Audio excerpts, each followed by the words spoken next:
Bienvenidos al segundo capítulo de nuestro podcast Hablando de Derecho.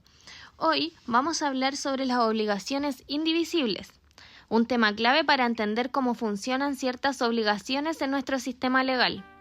Vamos a hacerlo fácil y directo. Una obligación indivisible es básicamente una obligación que no se puede dividir en partes sin perder su esencia, o sea, debe cumplirse en su totalidad. Imagina que tienes que construir una casa. No puedes construir solo la cocina y decir que cumpliste tu parte, ¿verdad?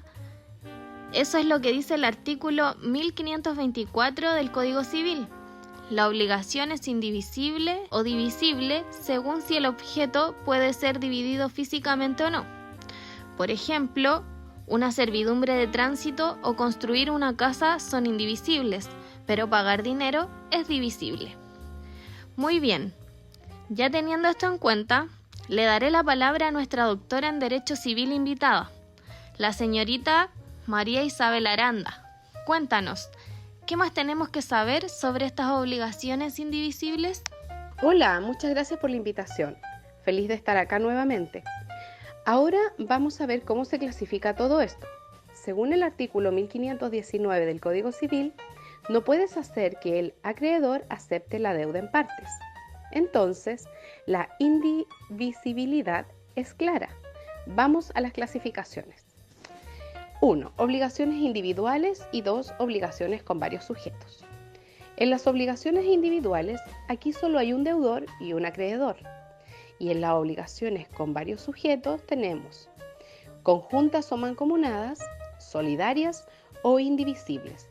En las conjuntas o mancomunadas, todos los deudores cumplen juntos. En las solidarias, cualquiera de los deudores puede cumplir la totalidad. Y en las indivisibles, la prestación no puede dividirse, así que cualquiera puede cumplir, pero debe ser total. Hay tres tipos principales: la indivisibilidad absoluta, indivisibilidad de la obligación y la de pago.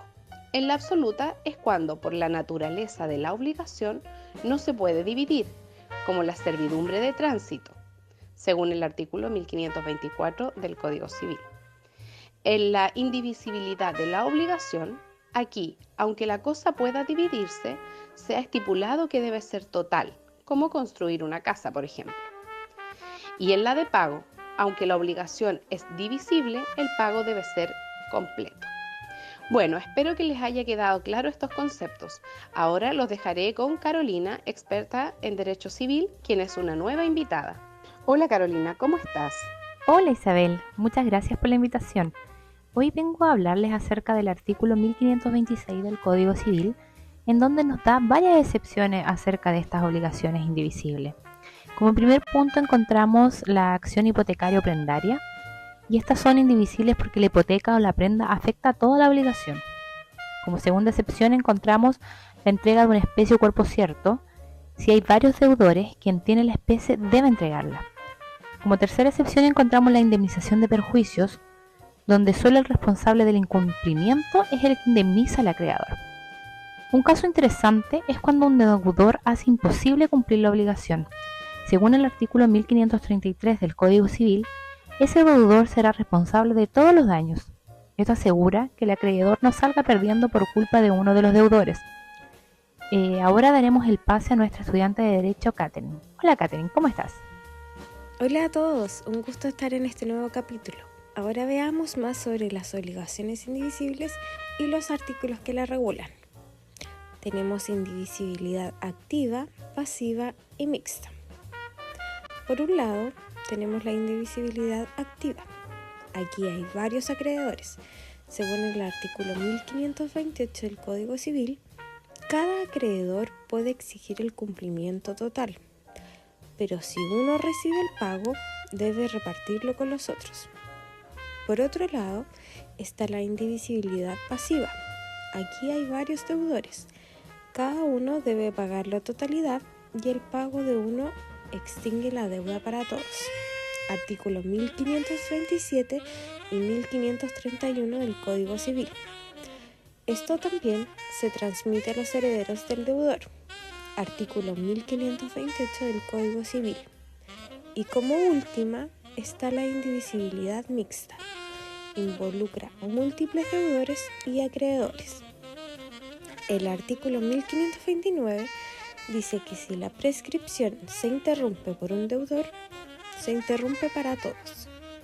El artículo 1530 permite a un deudor pedir un plazo para coordinarse con los otros deudores y cumplir la obligación. A continuación, los dejo con Álvaro para continuar con el tema. Hola a todas, muchas gracias nuevamente por la invitación. Ahora vamos a comparar las obligaciones indivisibles con las solidarias y ver más ejemplos de jurisprudencia. Aquí están las diferencias claves. En relación a la fuente, las solidarias pueden surgir por ley, testamento o acuerdo, mientras que las indivisibles dependen de la naturaleza de la prestación. En cuanto a la transmisión, las solidarias no se transmiten a los herederos del autor, pero la indivisibilidad sí. En cuanto al dominio del crédito, en las solidarias cada acreedor es dueño del crédito total. En las indivisibles, cada acreedor es dueño de su parte. Un ejemplo práctico es cuando uno de los deudores hace imposible cumplir la obligación. Según el artículo 1533, ese deudor debe compensar todos los daños. Miren, qué tema más interesante. Poco a poco nos va quedando más claro este concepto. Sigamos con más detalles. Bueno, el artículo 1529 dice que si se interrumpe la prescripción para un deudor, se interrumpe para todos. Y el artículo 1530 permite que un deudor pida tiempo para coordinarse con los otros y cumplir la obligación. Hablemos más de ejemplos. El artículo 1526, inciso 4, menciona las deudas hereditarias. Si un heredero tiene que pagar la deuda total, el acreedor puede exigir el pago de cualquiera de los herederos. Otro ejemplo es en las obligaciones alternativas. Según el artículo 1526, inciso 6, la elección debe hacerse de consumo por todos los acreedores o deudores, lo que refuerza la indivisibilidad. Carolina nos hablará de los efectos de las obligaciones indivisibles. Sigamos con los efectos de las obligaciones indivisibles. En la indivisibilidad pasiva, cada deudor está obligado al pago total de la deuda, y el cumplimiento de la obligación por cualquiera de los obligados la extingue respecto de todos. Según el artículo 1531 del Código Civil, esto significa que si uno de los deudores paga, la deuda desaparece para todos.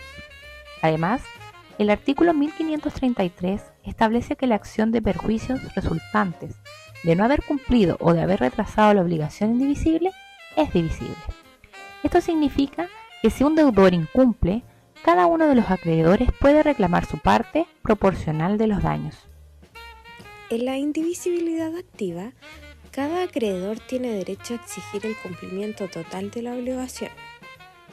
El pago efectuado a uno de los acreedores extingue la obligación respecto de todos, pero el acreedor que recibió el pago debe repartirlo entre los demás coacreedores, según el artículo 1532 del Código Civil.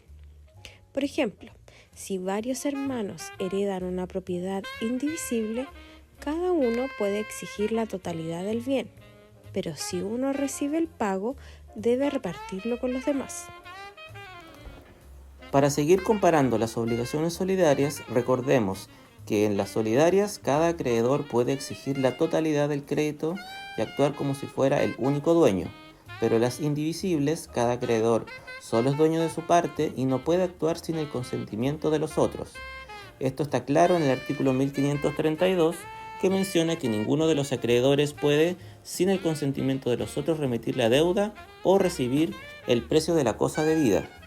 Un caso práctico es cuando una deuda indivisible recae en varios herederos. Según el artículo 1526, inciso 4, si uno de los herederos debe pagar la totalidad de la deuda, el acreedor puede dirigirse contra cualquier heredero por el total. El artículo 1530 en realidad es súper interesante porque permite a un deudor que ha sido demandado pedir un plazo para entenderse con los demás deudores y cumplir la obligación entre todos. Esto es crucial cuando la obligación requiere la colaboración de todos los deudores.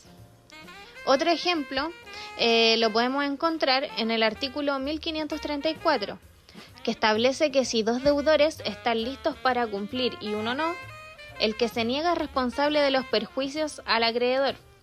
Esto asegura que el acreedor no sufra por la negativa de un deudor a cumplir. Bueno, ahora vamos a profundizar en algunos ejemplos adicionales. El artículo 1526, inciso 5, menciona casos donde la división de la cosa puede perjudicar al acreedor. Aquí, cada uno de los deudores puede ser obligado a entenderse con los otros para el pago total. Esto es común en la división de terrenos donde una división física podría disminuir el valor del terreno. También en el artículo 1526, inciso 6, sobre las obligaciones alternativas, la elección debe ser hecha por todos los acreedores o deudores juntos. Esto subraya la necesidad de coordinación y acuerdo entre todas las partes involucradas. Revisemos los efectos en detalle. En la indivisibilidad pasiva, según el artículo 1527 del Código Civil, cada deudor debe pagar el total de la deuda. En el artículo 1531 establece que el pago por cualquiera de los deudores extinguiría esta obligación respecto de todos. Además, la interrupción de la prescripción afecta a todos los deudores, como dice el artículo 1529 del Código Civil. Para la indivisibilidad activa, cada acreedor puede exigir el cumplimiento total. El artículo 1528 dice que esta indivisibilidad se transmite a los herederos del acreedor. Esto aseguraría que, aunque haya un cambio en las partes, la obligación sigue siendo indivisible. En resumen, las obligaciones indivisibles son esenciales para asegurar que ciertas prestaciones se cumplan en su totalidad. Proporcionan una estructura legal que protege tanto a acreedores como deudores, asegurando que las obligaciones sean cumplidas de manera completa y justa. Espero que esta discusión les haya ayudado a entender mejor las obligaciones indivisibles y su importancia en el derecho civil. Nos despedimos, pero los esperamos en nuestro próximo episodio donde seguiremos explorando temas fascinantes del derecho civil. Bueno, quiero darle las gracias a todos nuestros invitados por asistir hoy a nuestra segunda edición de este podcast Hablando de Derecho. Espero verlos en otra oportunidad, así que hasta la próxima. Bueno, y muchas gracias por escucharnos. Hasta pronto. Nos vemos en el próximo episodio. Hasta la próxima y muchas gracias por su atención.